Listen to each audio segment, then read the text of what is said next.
Bienvenidos amigos de la TV Municipal de Remurpe. En esta oportunidad nos encontramos con el señor Carlos Arana, miembro del equipo técnico de Remurpe, para consultarle en relación al presupuesto público y la descentralización fiscal. ¿Cuál es la situación de la inversión actual en el Estado? La situación de la inversión del gobierno en general ha tenido algunos atrasos básicamente en el gobierno nacional, ¿no? Esto es muy diferente en los otros dos niveles, tanto en gobiernos regionales como en los gobiernos locales, de tal manera de que tanto los gobiernos denominados subnacionales o instancias descentralizadas han tenido una mejor dinámica de inversión durante este año, a diferencia de lo que sucedió el año pasado, ¿no? Que fue la situación, vamos a decir, inversa. A pesar de que el año pasado hay que recordar de que hubo también dos gestiones de gobierno nacional, ¿no? En los primeros 7 meses el gobierno que se retiró, el presidente Alan García, y posteriormente a partir de agosto hasta diciembre del gobierno del presidente actual Ollanta, ¿no?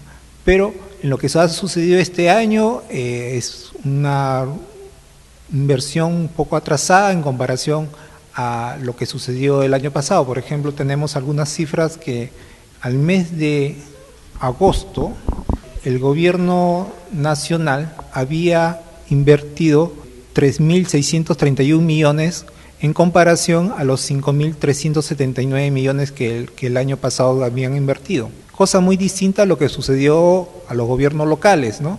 En los gobiernos locales, a agosto de este año, habían invertido 5.869 millones y el año pasado solamente habían invertido 2.906 millones. Entonces, se puede decir que los gobiernos locales han adquirido, han mejorado, han dinamizado mejor sus inversiones durante este año, ¿no? Han pagado seguramente su derecho de piso, lo que sucedió en el año pasado, ¿no? Al haber sido casi la mayoría de ellos, casi un 80% de nuevas gestiones. Perfecto. En todo caso, entonces, ¿por qué los municipios tienen mayor capacidad de gasto que el gobierno central? ¿Tienen acaso mayor facilidades para la ejecución de gastos?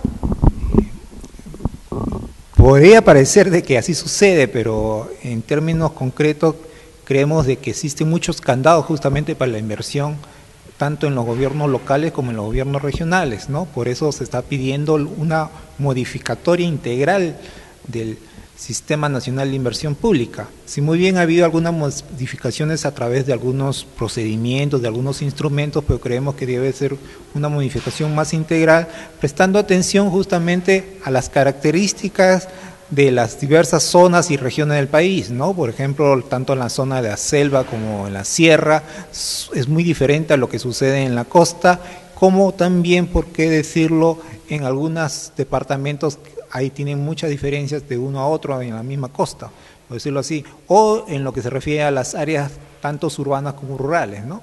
Entonces, hay diferentes realidades que deben considerarse justamente en la inversión, por eso creemos de que debería un poco darse especificidades, por decirlo así, según zonas, tanto para las regiones del país como también en áreas como zona rural o como zona urbana. Perfecto. Entonces, ¿tiene usted alguna observación o conclusión final en relación a la descentralización fiscal o al presupuesto público actual?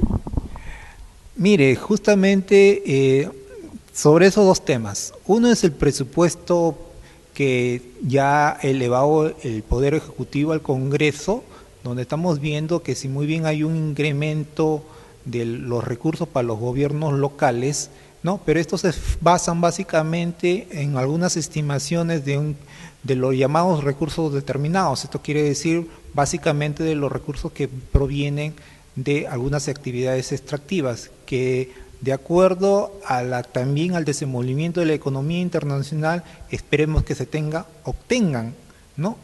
Esas estimaciones de recursos que se han previsto para el presupuesto 2013, o si no tendríamos que hablar de algún desbalance o algún desequilibrio, pero el ministro de Economía ha dicho que eso se puede o existen algunos recursos dentro del Tesoro Público que pueden justamente paliarse de esa situación. Esperemos que así sea, ¿no? Pero de todas maneras también creemos de que están sucediendo algunas modificatorias en el sentido de que hay recursos que son para los gobiernos locales que se utilizarían en base a saldo de balance de este año, ¿no? Por ejemplo, los recursos para FONIPREL, ¿no? Los recursos para los planes de incentivos, ¿no? Y por qué no decirlo también, la creación del nuevo fondo para zonas rurales también están basados a saldo de balance. Esperemos, en lo que se refiere tanto al FONIPREL como al plan de incentivos, no sean en base a los saldos de balance, sino que sean asignaciones como se han venido dando, ¿no? Bajo las modalidades que se han venido dando en años anteriores, ¿no? Donde se dice específicamente la suma que se va a otorgar y no estar supeditado a los saldos de balance. Ese es por el lado del presupuesto. En lo que se refiere a la descentralización fiscal, justamente la descentralización fiscal hay muchas expectativas de parte de los gobiernos locales a que esto se implemente en la medida de que esto también es parte de la descentralización en general, ¿no? Es uno de los aspectos de la descentralización o una dimensión de la descentralización, en la medida de que la descentralización tiene como tres componentes, ¿no? La descentralización administrativa, la descentralización política y la descentralización fiscal. En este momento Remurpe tiene un asiento dentro de esta comisión y están manejándose algunas propuestas estamos en estos momentos en una evaluación de las propuestas que se dieron en la comisión del 2010, ¿no? Entonces, en ese sentido, esperamos que se implementen algunas medidas concretas para que se implemente de una vez el proceso de descentralización. En ese sentido, creemos, así hacemos votos a que eso sea una realidad a partir del próximo año. Gracias. Agradecemos al señor Carlos Arana del equipo técnico de incidencia de Remurpe.